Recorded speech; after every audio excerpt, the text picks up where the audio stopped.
October 23, 1978. The Caribbean night was thick with heat, history, and destiny. A phone rang across the ocean, carrying the voice of the most famous young man in the world, calling the most powerful musical prophet alive. What followed was not a deal, but a refusal that would echo through music history forever. Before we continue, don't forget to subscribe and turn on the notification bell so you never miss another untold story.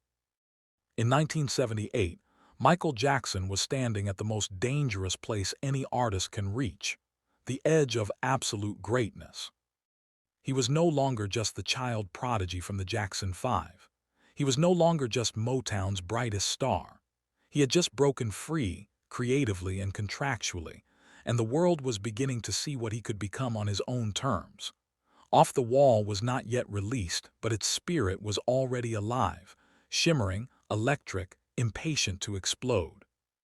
Meanwhile, thousands of miles away in Jamaica, another kind of greatness was unfolding. Bob Marley was not chasing fame. He was chasing freedom. Not fame for himself, but freedom for his people, for Africa, for the oppressed, for the unheard. Where Michael Jackson wanted to move the world through rhythm and melody, Bob Marley wanted to wake the world through truth and prophecy. Two giants, two visions, two completely different missions. And yet in October 1978, those worlds collided. Not in a studio, not on a stage, but through a phone call and then a flight. The moment Michael Jackson picked up the phone. October 23, 1978. It was late evening in Los Angeles. The lights of the city shimmered like diamonds scattered across velvet. Inside a quiet room, Michael Jackson sat surrounded by tapes, notebooks, and ideas that hadn't yet found a home. He had just turned 20 years old. 20, and already one of the most recognizable human beings on Earth. But Michael Jackson was restless. He felt something missing. He had conquered pop. He had mastered soul. He was dancing on the edge of disco. But something deeper was calling him. Something spiritual. Something raw. Something revolutionary. That something had a name. Bob Marley. Michael had been listening to Marley obsessively. The rhythm of reggae, the hypnotic groove, the lyrics that didn't just entertain but awakened. Songs like No Woman, No Cry, Get Up, Stand Up, and Redemption Song didn't just live in the ears, they lived in the bones. Michael Jackson saw something in Bob Marley that no one else could replicate. Not just a sound, but a soul. And Michael believed, truly believed, that if they combined forces, they could change the world. Not metaphorically, literally. So Michael picked up the phone. And he called Jamaica. The offer that shook the industry. When Bob Marley's phone rang that night, he was not expecting to hear Michael Jackson on the other end. Michael's voice was soft, respectful, excited. "Bob," he said, "I've been listening to your music. I believe what you're doing is powerful. I want to work with you." This wasn't just a casual idea. This wasn't a friendly suggestion. This was a full collaboration proposal. And it came with something unheard of. An offer worth $50 million. In 1978. Adjusted for today, that figure would be astronomical. The collaboration would include a full album together, joint songwriting, global tour, massive promotional campaigns, mainstream radio saturation, television specials, film opportunities. The goal: to introduce reggae not as a niche genre, but as a global movement. Michael Jackson believed he could bring reggae to over 100 million mainstream fans. And the industry believed him. Because when Michael Jackson moved, the world moved. This was not just a business deal. This was a cultural earthquake waiting to happen. Michael Jackson flying to Jamaica with a $50 million offer, was like Elvis flying to Africa with a peace treaty. This was history knocking on Bob Marley's door. Michael Jackson flies to Jamaica. Within days, Michael Jackson boarded a plane. No entourage, no press, no cameras, just Michael, his vision and his hope. When he arrived in Jamaica, the air was different. Thicker, heavier, sacred. This was not Hollywood. This was not Motown. This was not Las Vegas. This was a land where music wasn't entertainment, it was survival. Michael traveled to meet Bob Marley in person, believing that face-to-face, soul-to-soul, artist-to-artist, the connection would be undeniable. And in many ways it was. They met. They spoke. They laughed. They shared stories. Michael talked about his childhood, about fame, about pressure, about being owned before he ever owned himself. Bob talked about colonialism, about oppression, about Rastafari, about music as resistance, about Africa as the spiritual homeland. For a moment, they were not icons. They were just two men, two artists, two souls searching for meaning. But then Michael presented the offer that could have changed music forever. Michael laid it out. The album, the tour, the money, the reach, the opportunity to bring Bob Marley's message to the largest audience any musician had ever touched. This was not about ego. This was not about control. This was about amplification. Michael believed in Bob Marley's message. He wanted to amplify it. He wanted to put reggae in stadiums, in living rooms, in classrooms, in cars, in the hearts of children in Tokyo, Paris, New York, Lagos, Rio. Michael Jackson believed this collaboration could heal the world before he ever wrote those words. He believed this could end musical segregation. He believed this could merge pop and prophecy. He believed this could be the most important album ever made. The room fell silent. Bob Marley listened. He didn't interrupt. He didn't rush. He didn't react. He absorbed. And then he spoke. The word that shocked Michael Jackson. No. Just one word. No. Not maybe. Not let's think about it. Not let's negotiate. Not let's revisit this later. Just no. Michael Jackson froze. For the first time in his life, an offer like this had been rejected. Not delayed. Not debated. Rejected. Michael was stunned. Not because of ego. Not because of money. But because he truly believed this was destiny. He truly believed this was meant to happen. He truly believed Bob Marley would see what he saw. But Bob Marley saw something else. And what he saw changed everything. Bob Marley's reasoning. Bob Marley leaned back. His eyes were calm. Not angry. Not dismissive. Just grounded. He said something that would stay with Michael Jackson for the rest of his life. I am not here to entertain the people. I am here to wake them up. Michael Jackson had never heard anything like that. Not from Quincy Jones. Not from Berry Gordy. Not from any producer, executive, or artist. Bob continued. If my message becomes entertainment, it becomes harmless. If it becomes harmless, it becomes powerless. Michael listened. Bob explained that reggae was not a genre. It was not a sound. It was not a style. It was a weapon. A weapon against mental slavery. A weapon against oppression. A weapon against ignorance. A weapon against colonialism. A weapon against despair. And weapons, Bob Marley said, are not meant to be softened for mass appeal. They are meant to be sharpened. He said that if he collaborated with Michael Jackson, the industry would package reggae, polish it, dilute it, commercialize it, turn it into something safe, something consumable, something entertaining. And Bob Marley did not exist to entertain. He existed to enlighten. He existed to disturb. He existed to awaken. He existed to remind the world that music was not just something you danced to. It was something you stood up for. Michael Jackson's silent realization. Michael Jackson sat quietly. He didn't argue.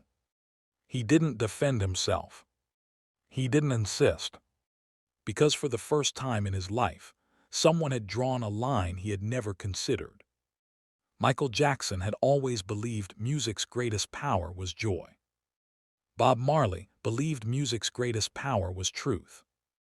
Both were right, but they were not the same. Michael had grown up inside the machine. Bob had grown up fighting the machine.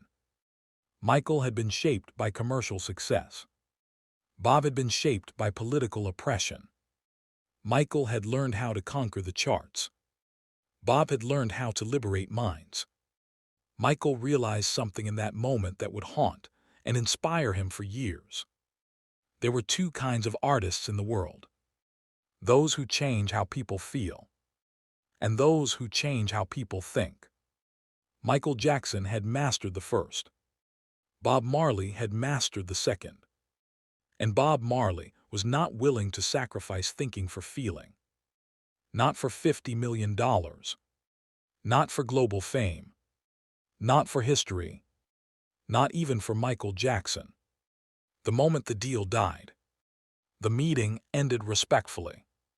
There was no argument, no bitterness, no resentment, just a quiet understanding that some collaborations, no matter how powerful, are not meant to exist.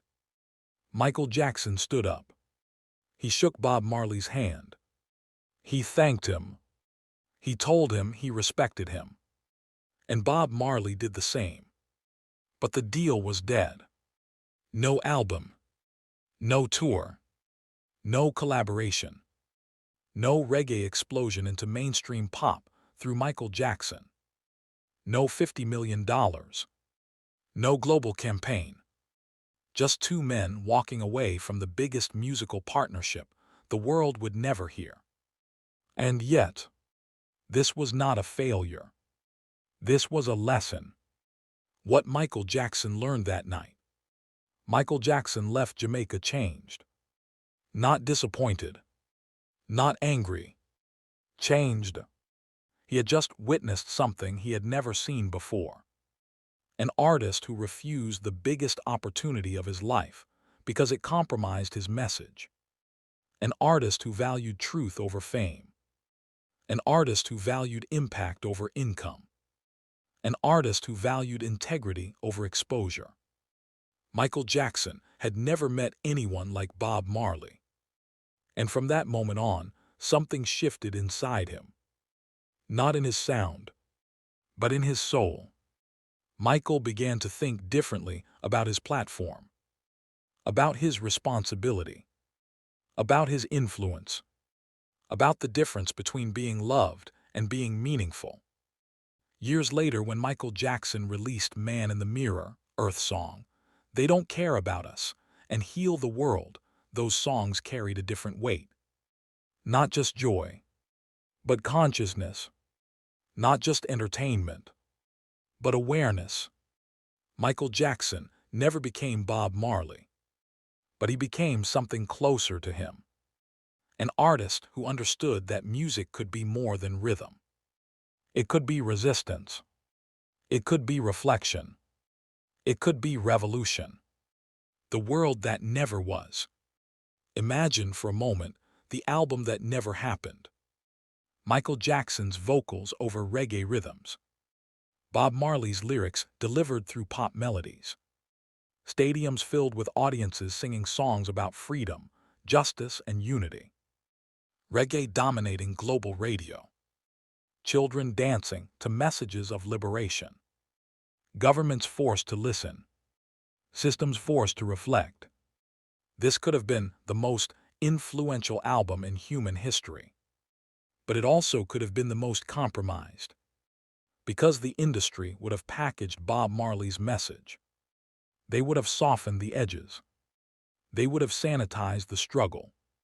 They would have turned prophecy into product. And Bob Marley knew that. He saw it before it happened. And he said no. The world begins to listen differently. As Michael Jackson's music evolved, so did its themes. Heal the world. Black or white. They don't care about us. Earth song. These weren't just songs. They were statements. They weren't just hits. They were questions. They weren't just performances. They were protests. They weren't just entertainment. They were confrontation. Michael Jackson had become something no one expected. Not just a superstar. Not just an icon. But a voice of conscience. And the world didn't know how to react. Some praised him. Some criticized him. Some misunderstood him. Some feared him. But no one could ignore him. Because when Michael Jackson spoke, the world listened. And when he sang, the world felt. And when he danced, the world followed. And when he questioned, the world was forced to reflect. The difference between power and purpose. Michael Jackson had always had power. Power over charts. Power over crowds. Power over culture.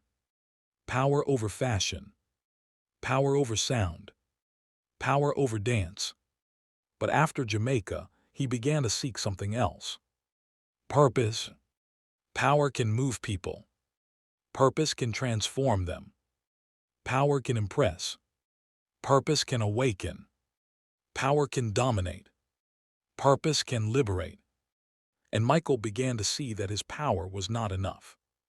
It had to be guided by purpose. It had to be rooted in truth. It had to be aligned with something greater than himself. And once he saw that, he could not unsee it.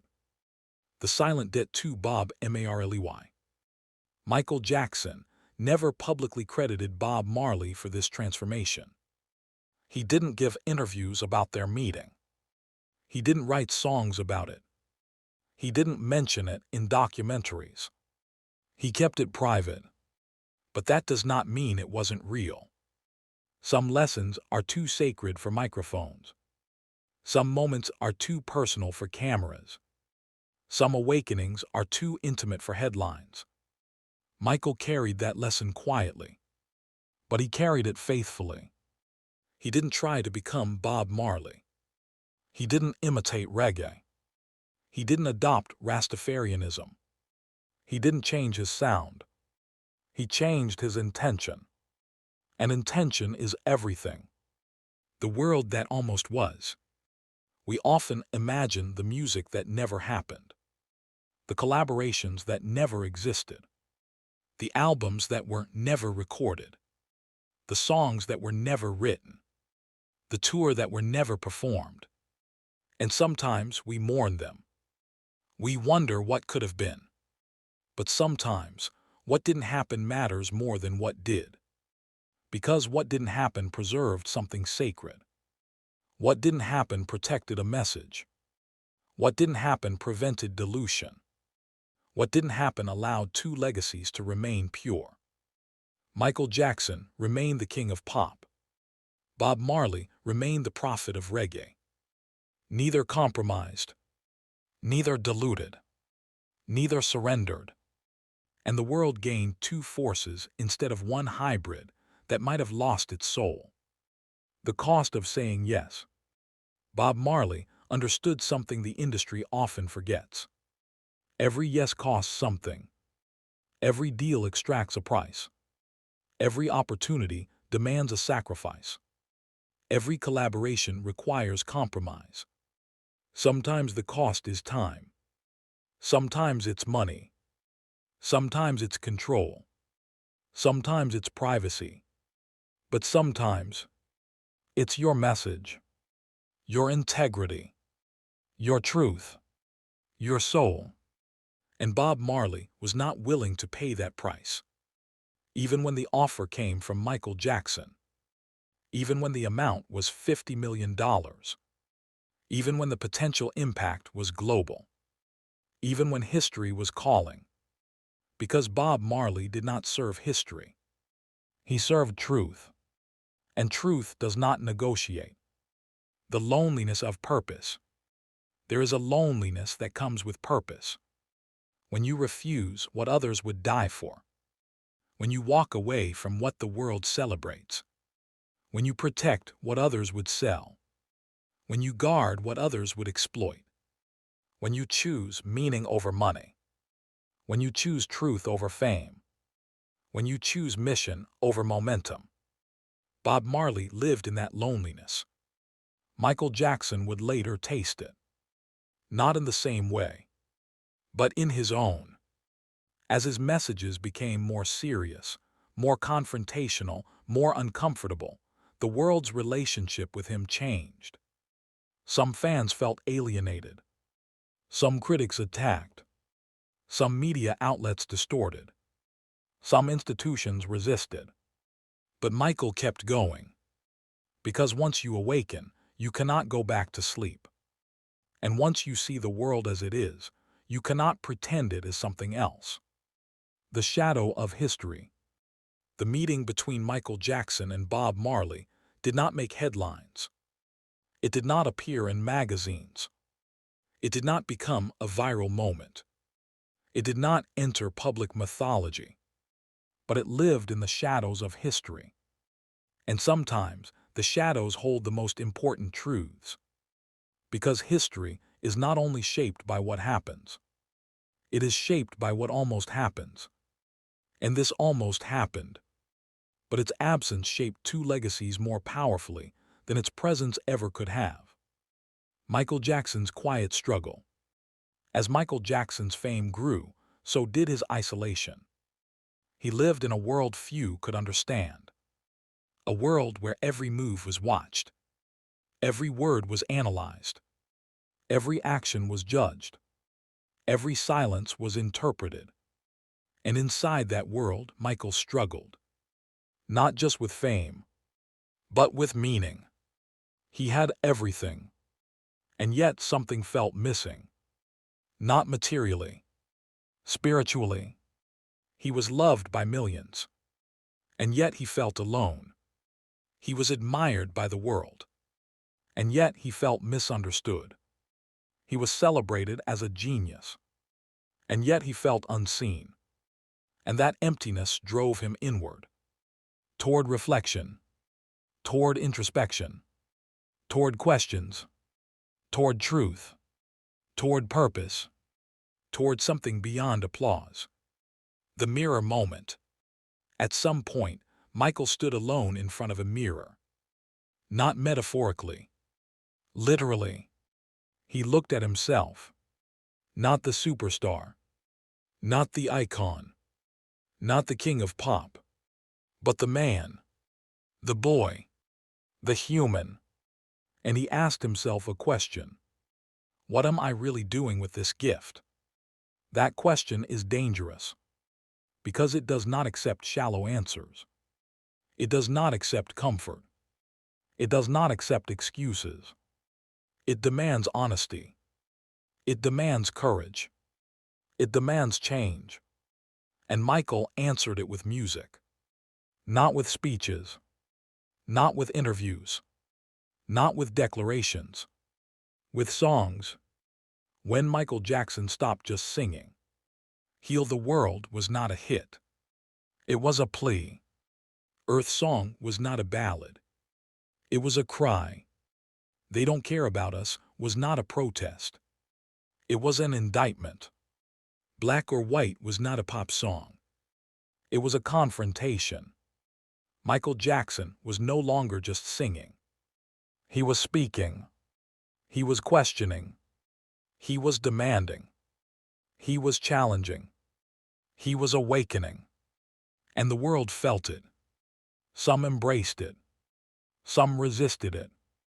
Some misunderstood it. Some feared it. But no one could deny it. Michael Jackson was no longer just the king of pop. He was becoming something else. Something deeper. Something heavier. Something more dangerous. Something more necessary. The spiritual echo of reggae. Michael Jackson never sang reggae, but he sang its spirit. He never adopted its rhythm, but he adopted its purpose. He never wore its colors, but he carried its fire. Bob Marley's influence was not in sound. It was in intention. And intention shapes everything. Michael's later work was infused with a seriousness that had not been present before. A gravity, a sense of urgency, a sense that time was running out, a sense that the world was broken, a sense that something had to be done, a sense that he had a role to play, not as a savior, not as a leader, but as a messenger. The difference between being loved and being needed. Michael Jackson was loved. Bob Marley was needed. Love is beautiful. Need is powerful. Love inspires affection. Need inspires action. Love brings applause. Need brings change. Michael had always been loved. But after Jamaica, he began to want to be needed. Not by fans. By humanity. By the planet. By the oppressed. By the forgotten. By the silenced. By the wounded. By the lost. By the children. By the future. And that desire reshaped his art. The weight of the world. Michael Jackson carried the weight of the world on his shoulders. Not because anyone put it there. Because he chose to carry it. Because he felt it. Because he could not ignore it. Because he could not unsee it. Because he could not unhear it. Because he could not unfeel it. And that weight took a toll. On his body. On his mind. On his spirit. On his peace. On his happiness. On his life. But he carried it anyway. Because purpose demands sacrifice. And Michael Jackson paid the price. The silent parallel. Bob Marley also paid the price. He lived with pain. He lived with illness. He lived with struggle. He lived with resistance. He lived with danger. He lived with threats. He lived with opposition. But he never compromised. He never softened. He never surrendered. He never diluted. He never retreated. He never betrayed his message. Even when it cost him comfort. Even when it cost him safety. Even when it cost him his life. And Michael Jackson saw that. He didn't just admire it. He absorbed it. Two men, two paths, one truth. Michael Jackson and Bob Marley were different in every way. Different sound. Different culture. Different upbringing. Different mission. Different expression. Different audience. Different approach. But they shared one truth. Music is not just sound. It is power. And power must be used wisely. Power must be used responsibly. Power must be used ethically. Power must be used consciously. Power must be used purposefully. And both men, in their own way, used their power to challenge the world. The unseen legacy. When Michael Jackson passed away, the world mourned. Not just a star, but a voice. Not just a performer, but a presence. Not just a legend, but a conscience. And when Bob Marley passed away, the world mourned. Not just a musician, but a movement. Not just an artist, but a prophet. Not just a singer, but a revolution. Both men left behind more than music. They left behind messages. They left behind questions. They left behind challenges. They left behind responsibilities. They left behind legacies. And one of those legacies was born on October 23rd, 1978. In a room, in Jamaica, between two men. One with everything, one with nothing, both with everything to lose, and both with everything to give. The meaning of no. Bob Marley's no was not rejection. It was protection. Protection of his message. Protection of his mission. The unbroken thread. From Bob Marley's refusal to Michael Jackson's awakening, there is an unbroken thread. A thread of truth. A thread of purpose. A thread of resistance. A thread of integrity. A thread of courage. A thread of sacrifice. A thread of consciousness. A thread of love. A thread of humanity. And that thread runs through their music, through their lives, through their legacies, through their impact, through their influence, through their absence, through their memory, through their message, through their truth. The question for you. Now, the question is not what Michael Jackson did. The question is not what Bob Marley did. The question is not what they refused.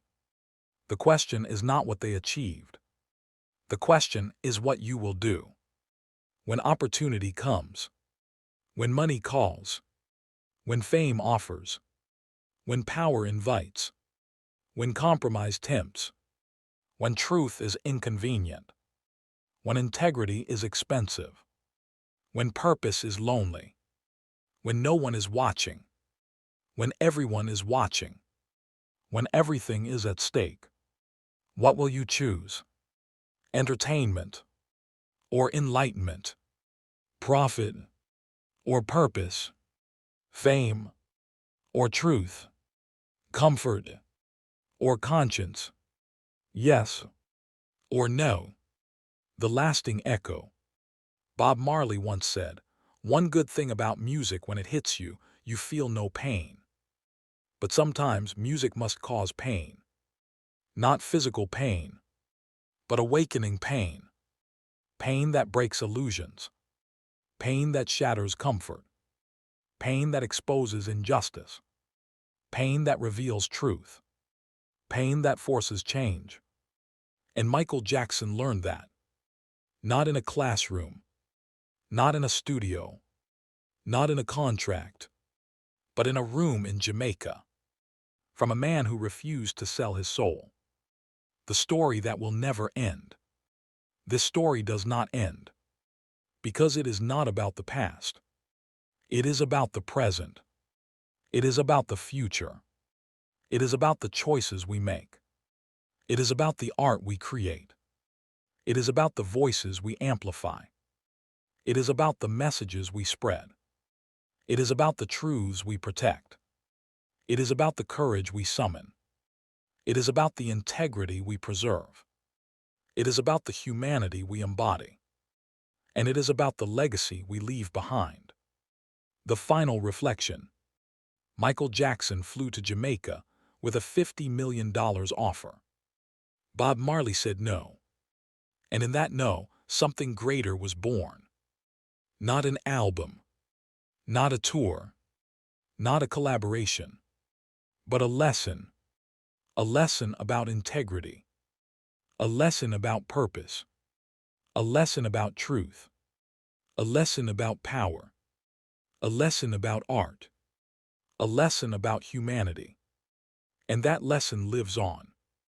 In Michael Jackson's music, in Bob Marley's message, in your choices, in your life, in your voice, in your legacy.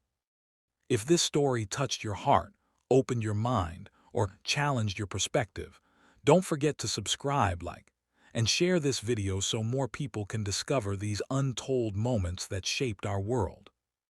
Turn on notifications so you never miss another story where music meets truth and history meets humanity. Because some stories don't just entertain, they awaken. And this is one of them.